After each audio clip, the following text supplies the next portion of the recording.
चर्चा करेंगे। दोस्तों, आज का पार्ट शुरू करने से पहले मैं चाहूँगा कि यदि अभी तक आपने हमारा ये चैनल सब्सक्राइब नहीं किया है तो सब्सक्राइब को दबा करके हमारे चैनल को सब्सक्राइब कीजिए। उसके सामने जो बेल बटन है उसको दबाइए, जिससे कि हमारे आगे आने वाले वीडियोस आपको सबसे पहले मिल जाए, जिससे आप अपना नॉलेज को अपडेट करके मार्केट में निकलें और उसका लाभ उठाएं। तो दोस्तों, लेकिन एक बात और, इस वीडियो को शुरू करने से पहले मैं चाहूँगा कि यदि आपने जीवन उमंग का पार्ट 1, जीवन उमंग का पार्ट 2, जीवन उमंग का पार्ट 3 अभी तक नहीं देखा है तो इस वीडियो को देखने से पहले आप जीवन उमंग का पार्ट 1, 2 और 3 को ज़रूर देखें, जिसके लिंक मैं इस वीडियो में आपको नीचे डिस्क्रिप्शन में दे रहा हूं, जिससे कि प्लान को समझने में आपको बहुत आसानी रहेगी। दोस्तों, सच मानिए ये प्लान इतना खूबसूरत प्लान है कि यदि आपकी अच्छी तरह समझ में आ गया तो निश्चित है आप इस प्लान के द्वारा ही अपने एजेंसी के या अपने कैरियर के एक नए आयाम को छुएंगे। तो दोस्तों, शुरू करते हैं ये चौथा part, Jeevan Umang table number 945 part 4। इसमें बात करेंगे हम paid up benefit of the plan. दोस्तों, एलआईसी में क्या है कि अगर किसी बीमार्थी ने कोई पॉलिसी ली है और किसी कारणवश वो आगे का प्रीमियम नहीं दे पाते हैं तो पॉलिसी पेड अप हो जाती है या लैप्स हो जाती है। ऐसी स्थिति में उसके सारे बेनिफिट सीज हो जाते हैं, लेकिन यहाँ पर इस पॉलिसी में ऐसा नहीं है। देखते हैं। सबसे पहले समझते हैं कि पेड अप वैल्यू कॉन्सेप्ट होता क्या है। पेड अप वैल्यू होती है प्रीमियम पेड इन ईयर, कि आपने कितना प्रीमियम पे कर दिया है, कितने साल प्रीमियम पे कर दिया है, मल्टीप्लाई बाई समय से और डिवाइडेड बाई आपने टोटल कितना प्रीमियम देना था, यानी कि पीपीटी कितना था, प्रीमियम पेइंग टर्म कितना था। तो आइए इस चीज़ को एक उदाहरण के माध्यम से समझने का प्रयास करेंगे। हमने एक उदाहरण लिया है, हरीश गुप्ता जी हैं जिनकी एज 50 साल है।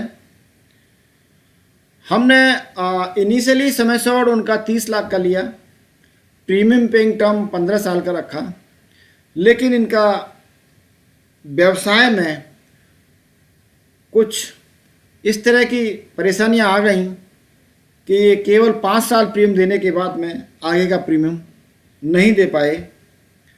तो अब ये पॉलिसी इनके लिए किस तरह से कार्य करेगी, आइए समझते हैं। पेड अप वैल्यू जैसे हमने आपको वहाँ बताया था, 5 साल इन्होंने टोटल प्रीमियम पे किया, समय शॉर्ट इनका 30 लाख था और पीपीटी हमने 15 साल रखा। तो यहाँ पर देखिए, जो ये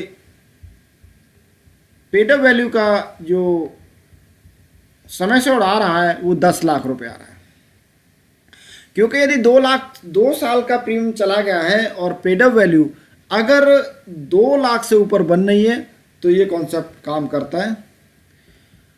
अब हम इस प्लान को एक तालिका के माध्यम से आपको समझाने का प्रयास करेंगे।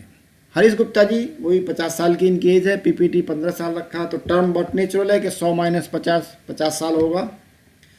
अब इनका पहले साल का प्रीमियम 2,44,198 रुपये गया और दूसरे साल से टैक्स कम होने की वजह से 2, 3, 4, 5 इन्होंने अगले 4 साल 2,38,940 रुपये प्रीमियम दिया, लेकिन बाद में कुछ ऐसी परिस्थिति आ गई जिससे आगे ये प्रीमियम नहीं दे पाए। 55, 56, 57, 58, 59, 60, 61, 62, 63, 64 एज में इन्होंने कोई प्रीमियम नहीं दिया और जीरो रह गया। अब आगे रिस्क कवर के, अब नॉर्मल रिस्क कवर के बारे में देखो सोचते हैं तो क्योंकि 30 लाख रुपए का इनका बीमा था और 1 साल का बोनस लगा करके इनका पहले साल रिस्क कवर 31,80,000 का रहा और एक्सीडेंट पर रिस्क कवर 61,80,000 का हो गया, क्योंकि 30 लाख रुपए का एक्सीडेंट बेनिफिट भी इसमें जुड़ गया।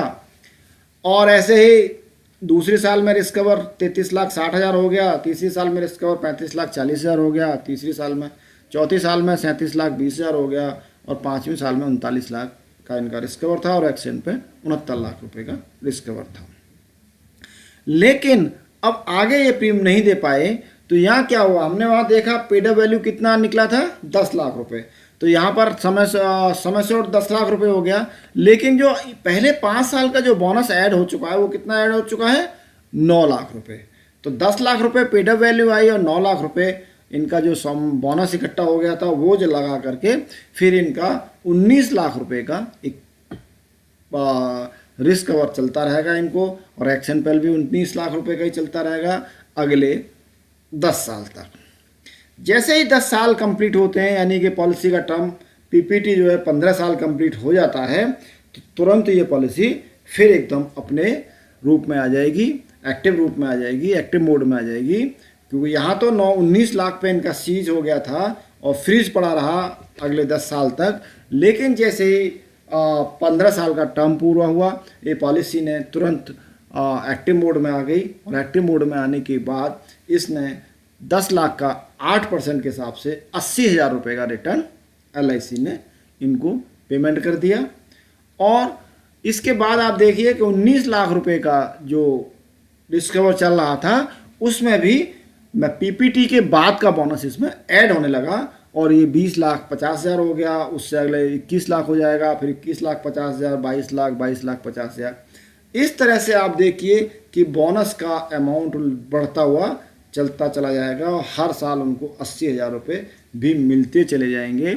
और यदि वो बीच में पॉलिसी से पैसा प्रीमेच्योर अगर अमाउंट लेना चाहते हैं तो हमने ये नीले कलर में आपको दिखाया है, इनको प्रीमेच्योर अमाउंट भी ये ले सकते हैं। आगे देखते हैं कि जब ये इनको मिलता रहेगा, बोनस भी हर साल इसमें ऐड होता रहा, इसलिए इनकी अमाउंट भी रिस्क कवर के हिसाब से बढ़ती चली जा रही है, और यहाँ पर इनकी जो प्रीमेच्योर वैल्यू है वो भी बढ़ती चली जा रही है। जब चाहें प्रीमेच्योर वैल्यू ये ले सकते हैं, और ये 80,000 रुपये साल का इनको पेमेंट भी होता चला जा रहा है। यानी कि पॉलिसी एक्टिव मोड में आ गई, लेकिन बस ये है कि वहाँ पर 30 लाख की पॉलिसी का पेमेंट मिल रहा होता 2,40,000 रुपये, यहाँ पर केवल 10 लाख की, क्योंकि उन्होंने 10 लाख पेड अप वैल्यू आई थी उसके हिसाब से यहाँ पर पेड अप वैल्यू के हिसाब से इनको पेमेंट मिलना चालू हो गया। और टोटल इनको अगर ये 99 साल तक जीवित रहते हैं, 100 साल तक जीवित रहते हैं, तो 28 लाख रुपए का टैक्स फ्री सर्वाइवल बेनिफिट इनको मिल गया, और लास्ट में करीब 68 लाख रुपए की मैच्योरिटी भी इस पॉलिसी में बन जाती है। तो दोस्तों देखा आपने कि ये पेड अप वैल्यू का कंसेप्ट कि पॉलिसी में पेड अप होने के बाद भी इस पॉलिसी में, उमंग पॉलिसी में बोनस प्रीमियम पेइंग टर्म के बाद ऐड होने लगता है, जिसका बेनिफिट हम अभी बहुत सारी पॉलिसियों में, बड़ी पॉलिसियों में करने में हम बताएंगे। इसका मेन डिस्कशन आपको हम अभी आने वाली वीडियो जो मार्केटिंग एस्पेक्ट है उसमें करेंगे, कि इस एस्पेक्ट के साथ में, इस कंसेप्ट के साथ में बड़ी से बड़ी पॉलिसी कैसे सेल कर सकते हैं। तो दोस्तों आपने वीडियो देखा, उसके लिए समय दिया, उसके लिए आपको बहुत बहुत धन्यवाद, और आगे भी आप वीडियो देखते रहेंगे। मैं समझता हूँ कि मैंने आपको प्रयास किया कि पेड अप वैल्यू का कॉन्सेप्ट आपको समझ में आ जाए। अगर आपको अच्छा लगा वीडियो तो लाइक कीजिए, और अगर नहीं कहीं कोई कमी महसूस हो रही हो तो कमेंट बॉक्स में अवश्य लिखिए। फिर मिलेंगे आपको नए वीडियो के साथ में, जिनमें मार्केटिंग एस्पेक्ट पर चर्चा करेंगे। धन्यवाद, धन्यवाद, धन्यवाद।